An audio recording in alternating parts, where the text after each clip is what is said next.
Hello, my friends, and welcome to the Mid-Career GPS podcast. I'm your host, John Nerrell. This is the show for mid-career professionals who feel stuck, undervalued, or unsure what's next, and know that doing more isn't the answer. Here, we focus on how you show up, how you make clearer decisions, build influence, and take control of your career. Let's get started. Well, I hope you had a chance to listen to last week's episode. It was all about internal promotions and what you can do if you are not the selected candidate and what that may actually mean. And so this week's episode is a nice partner to that because I want to talk to you about something I call crossing the bridge. Here's what I mean by that. I used to work for an organization and was asked to take over leading the team. As most leaders would do, I scheduled individual one-on-ones with everybody on my team. And I asked them a series of questions. And I was very upfront with them and said, there are some questions I need to know about workflow, processes, culture, and you can answer them. You don't have to answer these questions, but I will be sharing things out with everybody at a team meeting in terms of the group. I won't be calling out people specifically, but I want to get an accurate picture of where this team's at and where we're going to go. So I conduct all of these conversations, and we had a fairly large team. We were in the 20s at the time. And I looked at my notes and everything, and I went to my director and I asked her, how do I hire people? And she looked at me rather confused and she said, John, we have like 24, 25 people on the team. We don't need to hire people. I said, oh. And I held up an envelope. It was a sealed envelope. And I said, in this envelope are the names of 10 employees on our team that I don't expect will be here within the next 6 months, because they're going to be leaving. And we need to backfill so we're not at a deficit. And she looked at me rather surprisingly and she goes, how do you know they're going to leave? And I said, well, I asked them. And she goes, and they told you? Yeah, because here were the two questions I asked. Question one was, it wasn't like the first question I asked him, but so you understand the scope of the conversation. I asked them, what are 3 things you really enjoy about your work or the team? And they listed the things you would expect, right?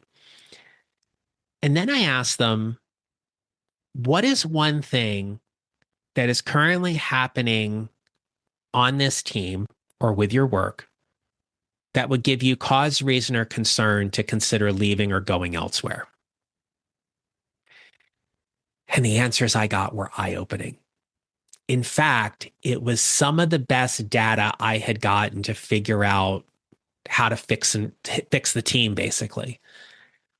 And what I can share with you is that over those next 6 months, 9 of the 10 people had left. The only reason why the 10th person hadn't left was because they hadn't found the right opportunity yet. And we went from a team of 24, 25 people to 28 because they didn't tell me I should stop hiring.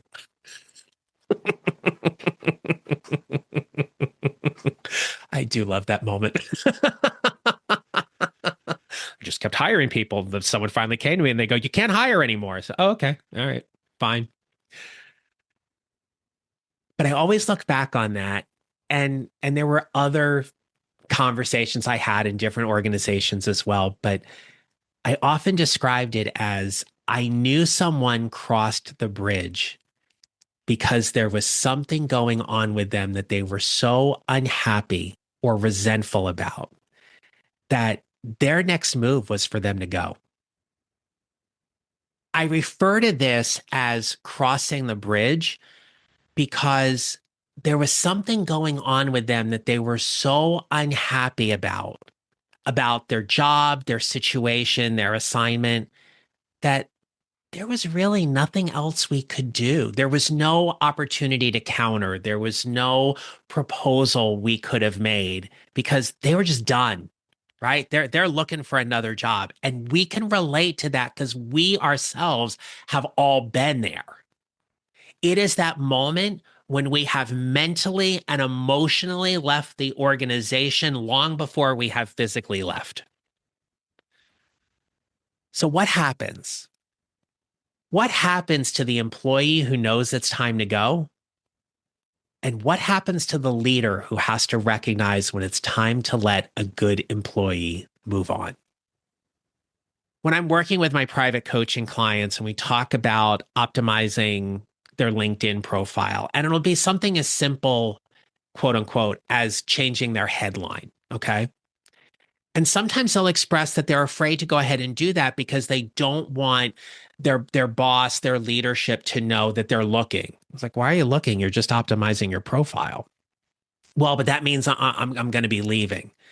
It doesn't. Crossing the bridge is not about updating your LinkedIn profile. It's not about taking a recruiter call. It is not even about applying for another job. Crossing the bridge happens when you stop believing your future within that organization where you are no longer exists. Here's the warning signs. You stop raising concerns. You stop escalating matters. You stop fighting for change. You stop advocating for yourself.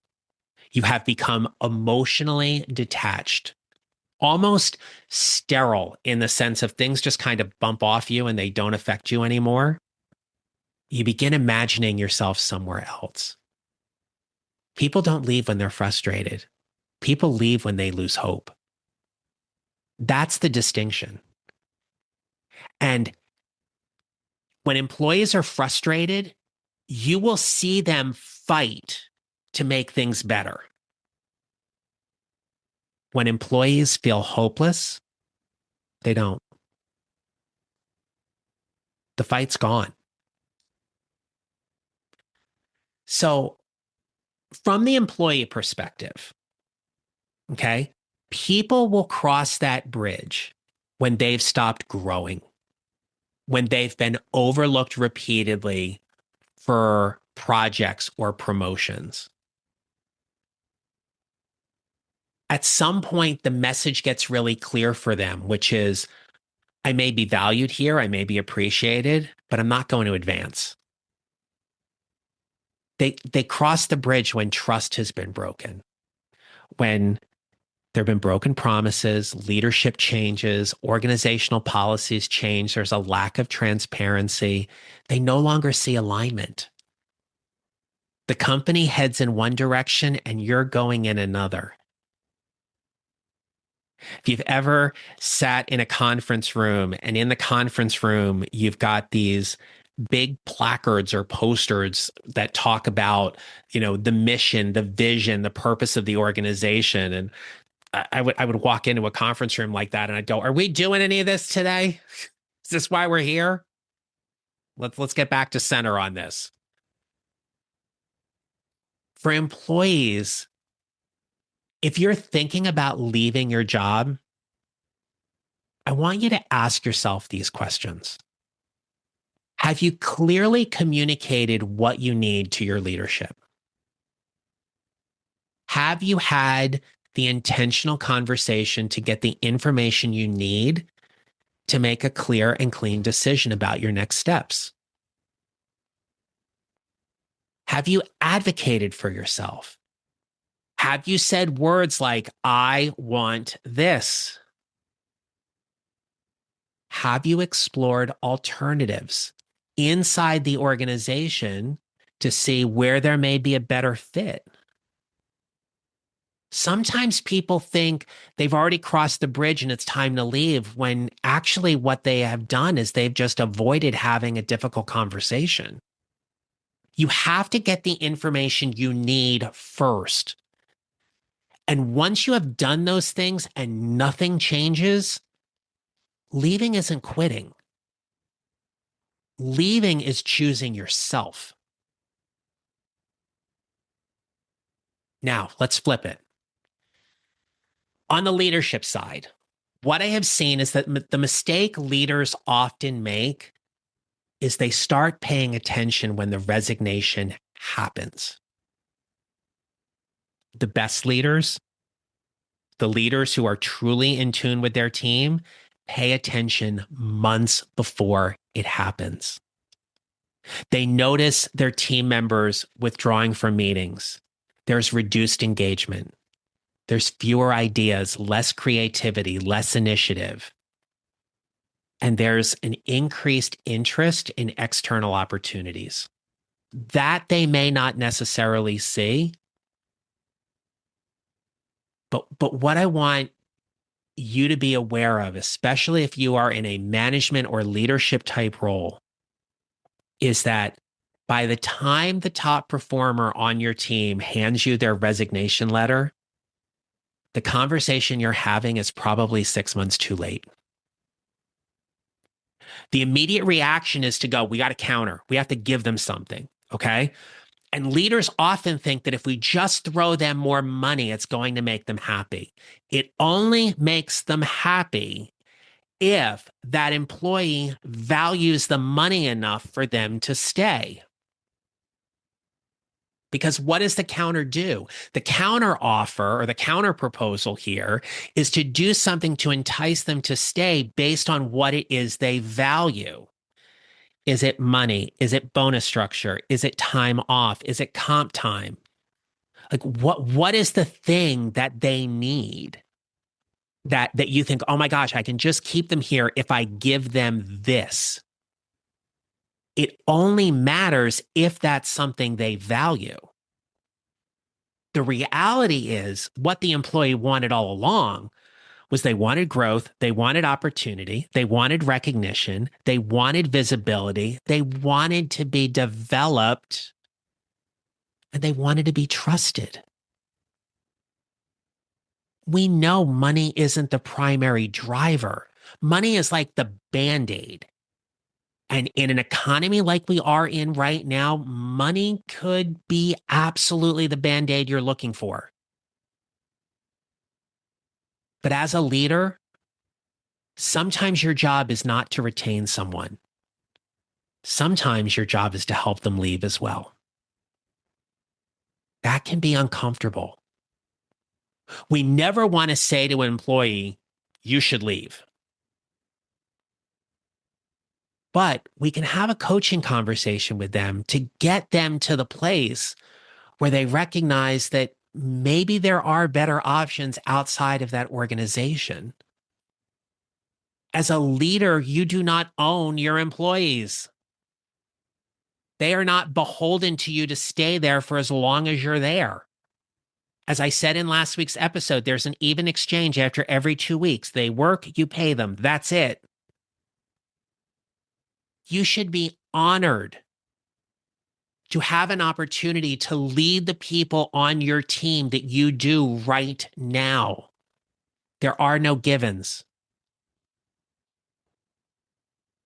Your job is to develop them and help them grow as much as possible in the time you have them. Grow them so they can add more value to the organization. Grow and develop them so they're ready for their next opportunity. And if that next opportunity that they're looking for isn't available inside that current organization, then yes, it may be time for them to go. Because the opportunity they want and they desperately need, you may not be able to give it to them. So, here's how you know when someone has crossed the bridge. They have already accepted their future elsewhere. Not necessarily another job, just their future is somewhere else. Every retention conversation you have with them feels forced. They listen politely, they nod their head, but they're not leaning in. Their energy is gone, right? Their commitment just simply isn't there anymore. And here's the big one. When an employee or team member has crossed the bridge, they no longer ask how, they ask when. When can I leave? When can I find something else? When can I close this chapter? When am I finally going to be able to leave? And when someone announces they're leaving your team, when they're crossing the bridge, your responsibility changes and it shifts from retaining them to transitioning them off of your team. As leaders, we are called to help them finish strong, to help them transfer their knowledge, protect their relationships, and help them leave with dignity. Over the past few months, I have heard 3 stories of people who I know who have left their jobs and their leadership pretty much waited until the last minute to transfer their assignments over. What message does that send? Oh, you're leaving tomorrow? Well, I guess we should get someone to take your workload. Awful. Look, and I get that they're busy and there's other things going on and stuff like that. But as a leader, you are responsible for that. You are responsible for how your team members come in, how they stay, and how they exit. That's why you accept the leadership role. I have seen leaders work very diligently and admit it admirably to try to pull people back from crossing the bridge. And I've seen employees stay out of guilt. Look at all the stuff I've done for you, and now you're going to leave me? And then they stay out of guilt. I've seen organizations throw money at people where compensation was never the issue. And honestly, these situations never end well. The resentment festers, it continues to grow because crossing the bridge isn't about changing jobs. Crossing the bridge is about changing a belief, a circumstance, a situation. It's the moment when someone decides that their next chapter exists somewhere else. What's your next chapter? What's that for you? When you think about what's next for you in your career, be it as an individual contributor, a leader, a manager, how happy are you where you really are right now? We're getting ready to head into the last 4 months of the year. Typically, this has always been a time when people reevaluate where they are and where they want to be. It is the time when people really start thinking about, is it time for me to cross the bridge? And if so, what am I crossing the bridge to? This is where coaching can help you. This is where I can specifically help you figure out those next steps.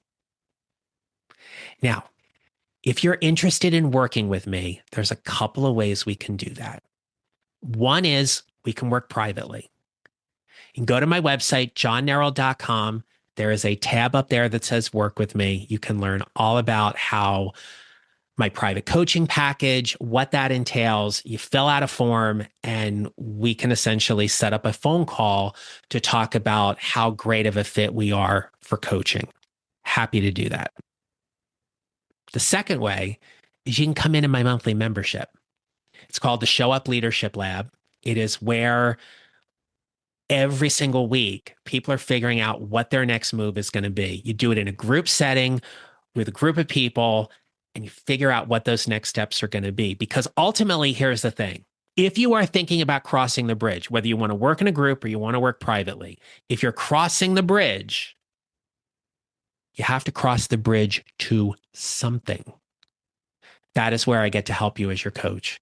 how you want to show up as an employee, as a leader, as the talented mid-career professional you are. That is what we get to figure out.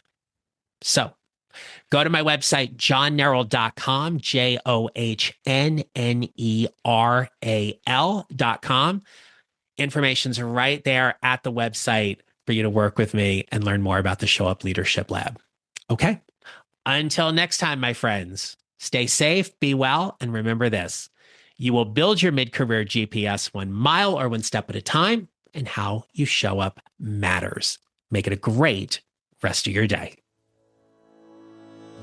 If you enjoyed this episode, don't keep it to yourself. Kindly share it with someone who needs it.